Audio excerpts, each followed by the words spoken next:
Okay, I'm always trying different tires and such, and I thought I'd do a little bit of a video here on these IRC Gekkotas, the V33s. Put this one on before we went to Utah back in late March. We went over there and did top of the world ride on one day, then we did Rabbit Valley on a day, and then we did Texas Creek, and then this tire's been on ever since. And you can see knob height wise, the knobs are still, I got good knob height still. I mean, it's still enough there to get good traction. But what I wanted to show you is how the knobs begin to tear on these. You can see here, knobs are starting to tear. And here I've got a plug. I think there's actually two plugs in that one because there was a hole through it. And as we go back around the other way here, you'll see over here, I think there are two plugs in there because it got a hole there. And both of these are at points where the knobs are starting to rip off, okay? So that hole right there is right on the edge of where a knob would be. And then the same way here, right here on the edge where a knob would be. The carcass on this tire, I don't know if it's, maybe just really thin or whatever. I don't know if it says on this thing what the ply rating is. I guess we could look it up. This is a 110 by 100 by 18 tire. Now these things are soft, and you're going to expect them to probably tear up. And we put a lot of miles on them. We do a lot of really rocky stuff, and we do a lot of gnarly rides. And this one, I don't know. I don't ever mark down how many miles I've got on it. But let's see. It's got 2 days over at Montrose, and then all of the spring rides. So it's got some time on it. And again, looking at the height of the knobs, it still gets great traction. But what's got me concerned about the tire is the fact that it's starting to tear these knobs off, and I've had to plug it twice. Now, we run tubeless. There you can see one where it's really tore the whole knob off, and here it's chunked it pretty bad.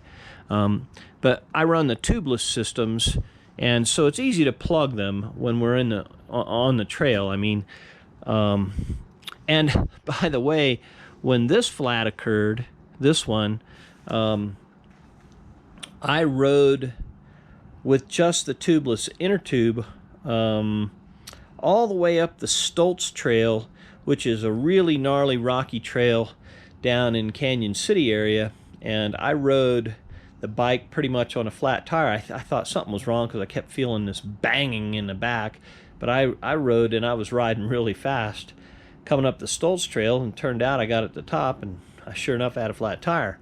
We plugged it with I think 1 or 2 plugs in there, and I rode another 3 miles on it on more rocks, got to the top of Tanner and found that it was flat again.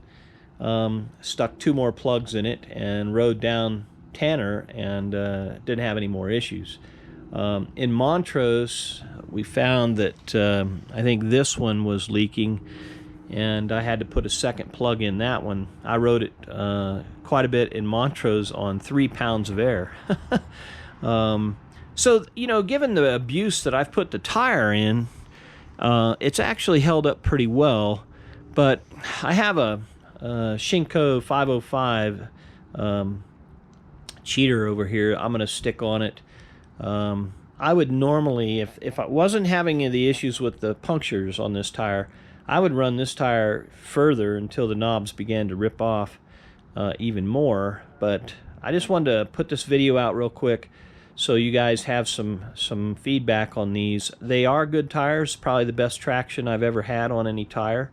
I run about 8 pounds of air in it. For a while I was running 6, but I think 6 might have been a little too low. It might have caused the puncture in the one spot. So I went back up to 8, and then I got the other puncture. So, well, not really a puncture, but I think just the knobs crack, and it tore down into the carcass and was allowing it to leak slowly there. So anyway, they're about an $85 tire. The Shinkos are, I think, 60 something. You can get them for less money. So I think I'm going to go back to the Shinko, put it back on since I have one sitting here. But I thought I'd put this video out for you guys and let you make your own decisions on whether or not you want to try one of these tires. Like I say, when they're brand new, the traction is phenomenal. You can get by with pretty low pressures with a tubeless system. As I said, we ran 6 in Utah and in Grand Junction, and it was just amazing the traction that we had. I've got one on Bo's bike, and it's not quite as torn up as this one, and it might have a few less rides on it, but I'm going to change it out and probably hit the trails this weekend on this bike. So, all for now.